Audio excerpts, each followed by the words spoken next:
We're here because free speech is under attack. We're here because people are being convinced that socialism works. We're here because people are being judged guilty until proven innocent. We are fighting back with facts. This is not a safe zone, so buckle up, Buttercup. This is the raw, naked truth.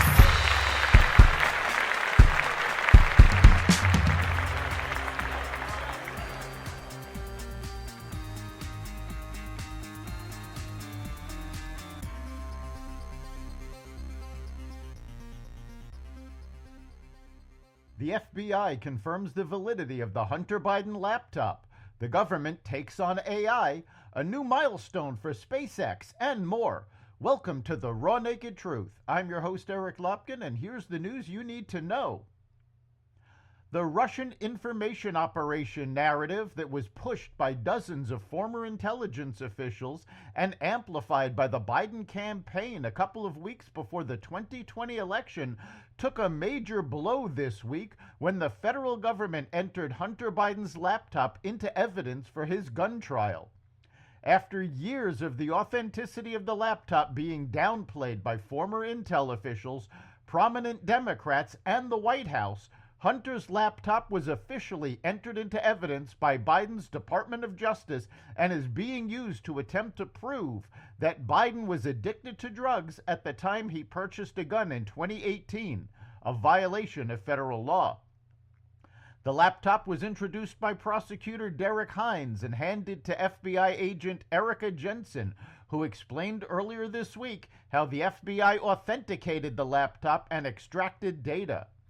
For the gun trial, she testified about dozens of text messages, metadata, photos, and short videos found on phones and iCloud accounts belonging to Biden. One of the most significant denials of the authenticity of the laptop came 2 weeks before the 2020 presidential election, when 51 former intelligence officials claimed in a letter that the laptop may have been fabricated by Russia to influence the presidential election. SpaceX has completed a mostly successful fourth test of its revolutionary new Starship rocket, a key step towards returning humans to the moon and maybe one day landing on Mars. The flight, Integrated Flight Test 4, lifted off yesterday from SpaceX Boca Chica test site in Texas at 7:50 a.m. Central Time. Standing 233 feet tall, the rocket and its 33 methane-fueled Raptor engines roared to life, raising Starship, the largest rocket in history, into the sky over the Gulf of Mexico from the test site called Starbase. Today's test was the clearest success to date, said Abhi Tripathi, a former mission director at SpaceX and now an aerospace engineer at the Space Science Laboratory at UC Berkeley. It was amazing. Although one of the engines failed, Starship is designed with redundancy in mind in case of engine failures. The rocket's journey to space passed smoothly.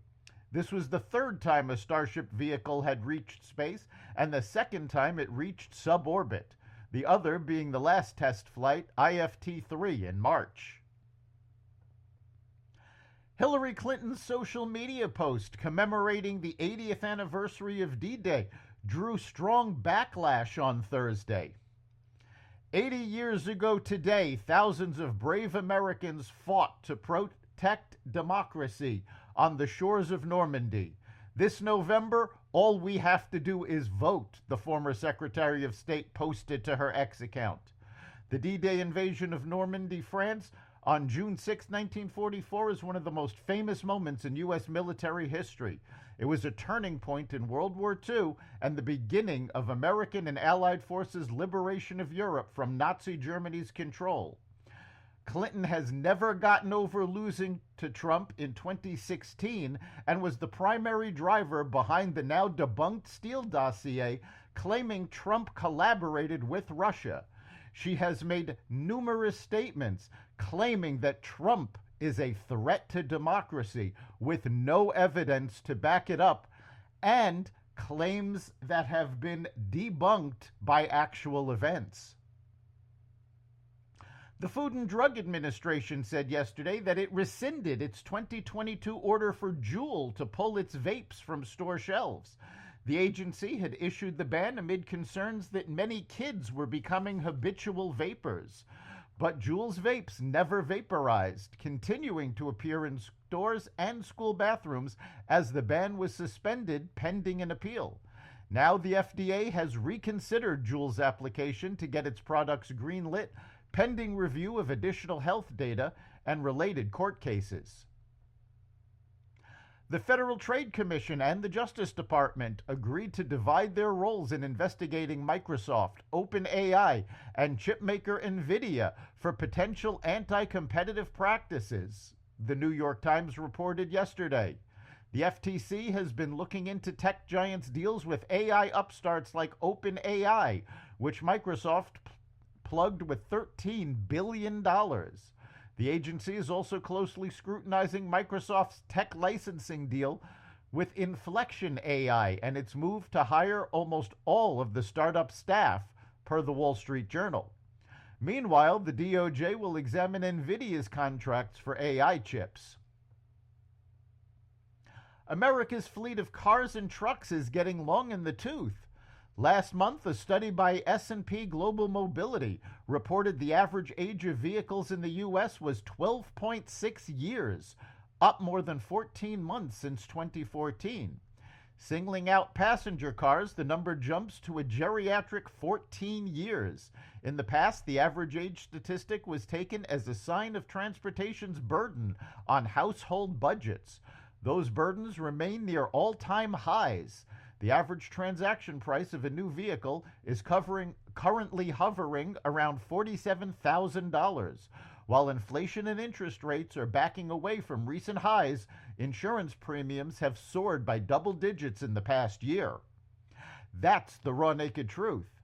You can catch every episode of the Raw Naked Truth at xvadio.com, the Apple Podcasts app, Google Podcasts, Spotify, iHeartRadio, Audible, Amazon Music, and other platforms that respect freedom of speech. We'll see you next time.